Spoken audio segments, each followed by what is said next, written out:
Hello friends, welcome to my channel Technical Arcade. Myself Arnab Kundu. Today I will discuss the continuation part of inheritance in Java. So go to the computer screen.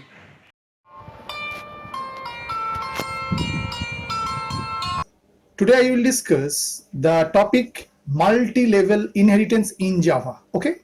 In multi-level inheritance, a derived class will be inheriting a base class, and as well as the derived class also act as the base class for other class. Okay.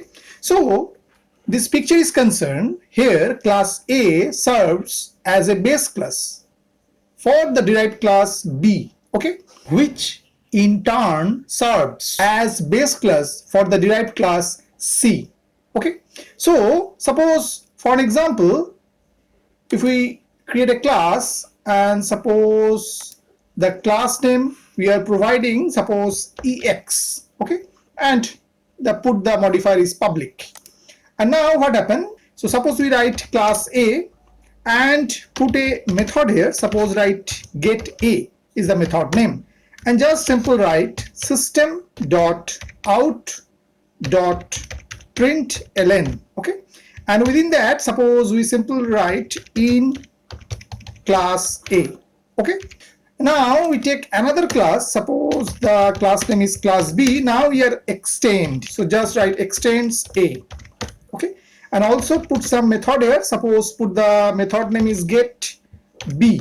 Okay, and also same way write system dot out dot println, and here suppose we write in class B. Okay, and close it. And now we take the another class C, and now we write extends B. Okay, now same way we provide some method. Suppose get C we are providing here, and write some code system.out.println and just write in class C and close it. Okay, and now in that particular class we are defining our main function, means the class EX already I am defined here. So now we just write here public static void main and put here string array, so string args, and now instantiate of the class C. So just write C, and suppose the reference variable name is cc new C. And now what happened, we are just access the method of class A, B and C also. So at first write cc dot get A, after write cc dot get B, and after write cc dot get C. Okay, now if we execute this, so what happened, we get output in class A, in class B, in class C. Actually what happened, at first we define a class, this is your base class. After define another class which is a subclass of a class A, that's why class B extends A, and another class define class C which extends the class B, means the class C is a subclass of the class B. And after that, within that class we are instantiate of the class C, and this cc is the reference variable of this class C, and we can access all the member which is present within class A, class B and also the class C. So in that way cc.getA, cc.getB and cc.getC, and according to that we get the result int class A given in get A method, in class B given within that method get B, and in class C given in the method get C. So in that order we get the output in class A, in class B and in class C. Okay, so this is the example of your multi-level inheritance. Okay, now I am talking about hierarchical inheritance. Okay, in hierarchical inheritance one class serves as a superclass, means as a base class for more than one subclass. Okay, now according to this picture here, class A serves as a base class for the derived class B, C and D. Okay, now go for an example. Now suppose we define a class, suppose class 1. Okay, And now we define a method, suppose get1, okay, and also put here system.out.println, and suppose simple write in class 1, okay, and after close it. And same manner we define another class, suppose class 2, okay, and write here extends 1, okay, and also put some method here, suppose write here void get2, okay, and also write here the code, suppose system.out.println, and write here in class 2, okay, and close it.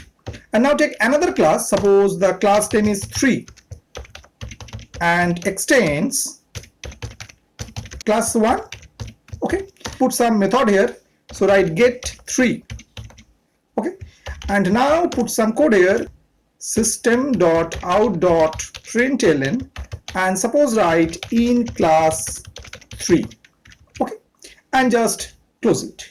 And within this main function, suppose we define here the instantiate of the class 3, so just write 3 and suppose write th is the reference variable and write new 3, okay, and through that we can call th.get1, and same way we can call th.get3 method, okay, and after what happened, we again instantiate the class 2, so just write 2 and suppose write tw, and same way new 2. So here tw is your reference variable of the class 2, and we can also call tw.get1 and also call tw.get2, okay, and now if we execute this, so what happened, same way we get, at first we get in class 1, in class 3, and after we get in class 1, in class 2. Actually here 1 is your base class and 2 is your derived class, that's why extends 1 is given, and 3 also your subclass. 1 is your base class, 2 is your derived class, and same way 3 also your derived class and the base class is 1, and means for both subclass 2 and 3 is concerned, the base class is 1. So that's why when we instantiate of the class 3, so it can access the member of 1 and 3 class. And same way when we instantiate of the class 2, it can access the member of 1 and also the member of 2, okay. So in that way we can define the example of hierarchical inheritance, okay. Another type of inheritance is concerned, which is multiple inheritance. Actually Java does not support multiple inheritance, but in my next video I will discuss multiple inheritance in Java, how we can derive that, okay. So keep watching my channel Technical Arquin. Now I am talking the another part which is related to the inheritance is concerned, which is a relationship, okay. Is a relationship is a way of saying that this object is a type of that object, okay. And according to this picture and based on that example, we can say animal is a superclass of mammal class, okay. Mammal is a subclass of animal class, and dog is a subclass of both mammal and animal class, okay. Now if we consider the is a relationship, we can say that mammal is a animal, dog is a mammal, hence we can say that dog is a animal as well, okay. With the use of the extends keyword, the subclasses will be able to inherit all the properties of the superclass except for the private properties of the superclass, okay. Now if we go for an example, we take a class, means we create a class at first, and suppose put the class name, for example the class name is your dog, simple, okay. And now what happened, we just put the modifier public, and before that we write some other class, suppose we write here simple animal, okay, and we don't put any body into there, so just write class animal, and after we write here class mammal, okay, and also we write here extends animal, we write extends, suppose we here write mammal, means we are extending the class mammal. Okay, and now we define the public static void main and define your string array, string args, and now we are instantiate of animal class and put a reference variable a.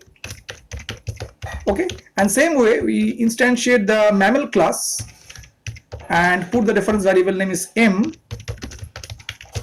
and also we instantiate the dog class. The name of the reference variable is d and write new, and after we write dog. Okay, now we just use the instance of operator, so just write system.out.println, and here we just write m instance of animal.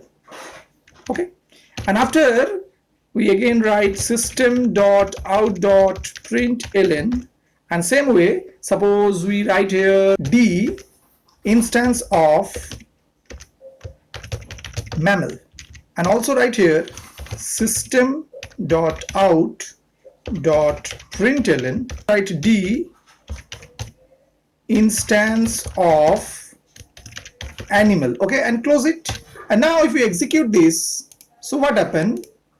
We get all true. We can assure that mammal is actually an animal with the use of instance of operator. So that means here this is a relationship is exist, means the dog extends mammal, but actually dog is a animal as well.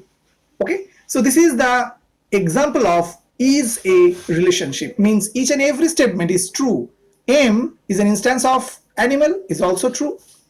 D is instance of mammal is true because the dog class extends the mammal class, and the D instance of animal is also applicable because according to this is a relationship.